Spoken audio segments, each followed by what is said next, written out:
Hi everyone, so in this video I'm going to show you how I've made these two carbon fiber tables. So in fact one is real carbon fiber, the other one is fiberglass coated with aluminium powder. So it's not a real carbon fiber, but it has like the same weave and it's like in silver. So I think it's cool to have the two different ones. So just let me know in the comments down below during or at the end of the video which one you prefer. I'm quite more leaning to the carbon fiber one, but I'm quite interested of what you guys think. So first things first, so this is the same beginning. So this is the same system that I used for the previous video with the glass cast, so where I made the resin art table. You can find like the video on the top right, I'll add the link, and if you haven't seen it, just go check it out. So what I'm doing here is I'm just going to fill some gaps because these were scrap pieces I got from a friend. So it's it has some dents and some holes, and so I filled them with some polyester resin just to be sure to have a nice finish while casting and coating them. So here are the two plates that I prepared. So I prepared quite a lot more for future tutorials as well. I'll be doing some different resin castings on these tabletops. So very important just to sand it well, have some edges.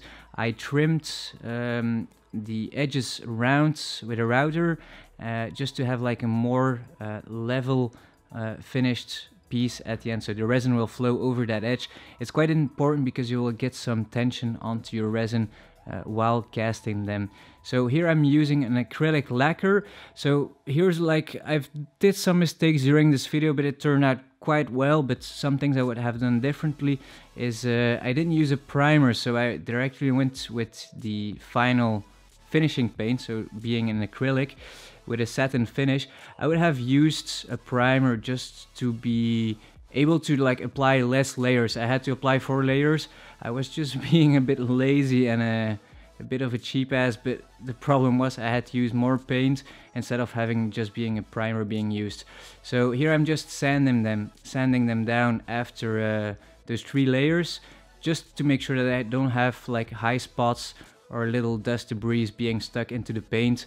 That would result in high spots onto the casting. So I'm using the glass casts. So this is the one that you can use to pour penny floors, any types of art. So it's a very thin layer. So I think it's 1 to 3 millimeters of thickness. Mostly it will be 1 millimeter if you just pour it on. Glass casts also sells the 10 and the 50. So the 10 stands for 10 millimeters and the 50 for 50 millimeters. So that's more like for river tables and so on. So I'm using a 2-cup mixing system. So that means that you mix it into 1 cup. And just to be sure that you have everything well mixed, I'm just using a 2nd cup just to mix it again in a 2nd cup. So here's the first layer. I'm applying it with a squeegee. So Easy Composites sells these as well. First time using them and I'm pretty happy about them. So you can use like the depth of the teeth. So you have 3 different things you can use. Long teeth, short teeth, and even shorter teeth. So I used the medium here and I went just over it to level it out. And then I just pass over the edges with my gloves, just to make it like to remove the surface tension of the resin and make sure that everything is well poured over the edge. So I'm using a propane torch here. Normally it's not necessary, but I just use it to heat the resin a bit more so it will flow in a more even way all over over the part. So here's after the first layer, so it's a pretty perfect finish. Just some debris, but I don't mind because I know that the carbon fiber on top will level it out as well. And so this is not like the crucial parts of having it without air, but I was just trying it out just to make sure that it's possible. So then I'm just going all around the part. So I've raised the part to make sure that the resin could flow off. And I'm moving it while wet, so I'm just removing the drips so I don't have to sand them while they are cured. So here is the Texalium, so it's sold on a 1 meter of width. So keep in mind this has nothing to do with aluminium, it's just coated with aluminium. but mostly they will call it like aluminium fiberglass or alutex or alufiber or something like that. So here is the carbon fiber. So this is a 6K 220, I think. It's a 12 weave, and here's a trick on how you can make like perfect straight cuts. So you remove 2 strands, and then you will see a line where you cut along with the scissors or pizza cutter or any type of tools that you use. So I'm using the Kevlar shears. So I'm left-handed, so it's mostly difficult to find good shears, but I buy them on Easy Composites, and I'm pretty happy about them. So they cut quite well for a long time, and I just try to use the carbon fiber shears just for carbon fiber and Kevlar just for Kevlar, just to avoid them dulling out too quickly. So here I'm just cutting pieces of, I think it was 75 centimeters on 75. The exact diameter of the piece was 67 centimeters. So I just have some overlap, and I'm just clearing the table here to be able to have more space to drape on the carbon fiber. So here was a little mistake. What I wanted to have is the resin still being a bit tacky, but the resin was already a bit too far, so it was not tacky enough to keep the cloth down. So why would you need that? The big advantage is that it won't lift while pouring resin on it. So you'll see it later on in the video. So that's a little mistake that I wanted to share. I'm not going to hide it. It might be something you can learn of. Make sure that the first layer is tacky, so you don't have that problem.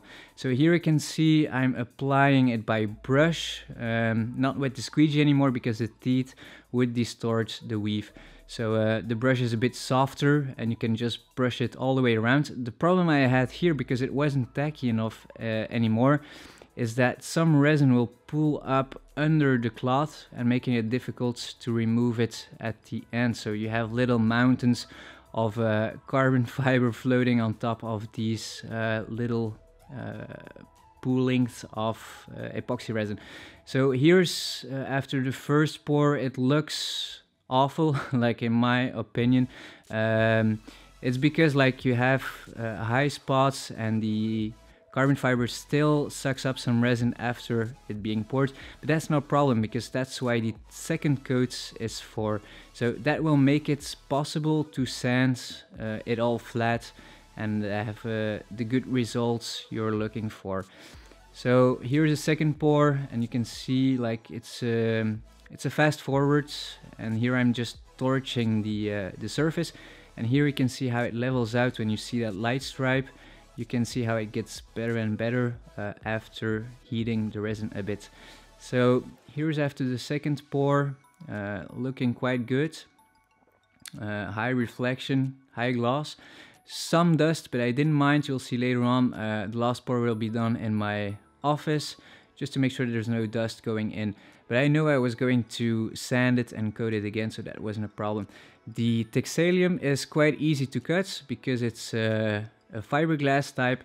The carbon fiber is a bit more difficult. That's why I've used the angular grinder with a sanding pad, so a sanding disc or a flap disc.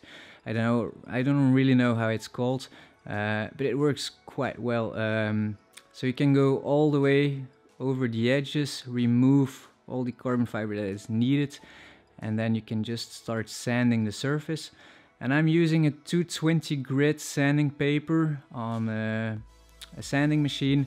And I just go all the way around. Make sure you wear a mask. I wasn't using one here because I was a bit too quick or too optimistic to start sanding. Here I'm using the mask just to be able, just like to be sure you don't have the epoxy dust into your lungs. So this is a sanding table, so there is some suction going through the table, taking all the dust down.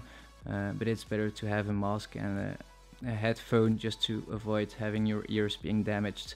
So I'm just sanding it really lightly and then just put some water on just to be sure that I'm not sanding through the carbon fiber, because that's like the most common mistake and the most horrible mistake you can make, is that the weave would be distorted by sanding through the carbon fiber. One thing to know is as long as you see white dust, you know you're good. If you start seeing black dust, you know you're screwed. So everything went well here. I'm just cleaning the part first with soapy water. After that, I'm using the mold cleaner from Easy Composites to remove any dirt or grease that still might be stuck onto the part.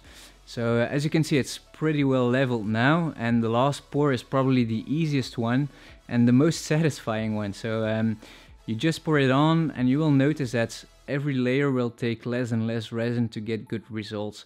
So I'm just using the squeegee again, going all the way around the part.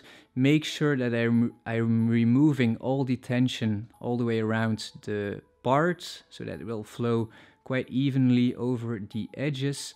That's a quick little mistake in the editing of the video, so you're seeing this for 2 times, but I don't think you mind because it's quite satisfying to see. So this was the carbon fiber pour, and then I'm just using the leftovers onto the second part, and all the mixing was done with the 2-cup mixing system. So just to avoid having uncured resin being stuck into the cup, just to avoid having mistakes like moist or white stripes coming onto your piece. So I'm just torching it again. Normally it isn't necessary to torch it, neither degassing. So it's a self-leveling, self-degassing resin type. So you should always get good results by using this resin. So here's how it looks like at the end. It's high gloss, it has a good finish. What I might do is just have like a little sanding again, and just doing a clear coat on top, just to protect the epoxy resin for UV decoloration and so on. So I would say this is a first part, so this is a project to be continued. I really like this tables, and I'll be just continuing making the legs and so on. So if you like this video, don't forget to subscribe, like and share with your friends. Thanks for watching, and see you guys in the next video.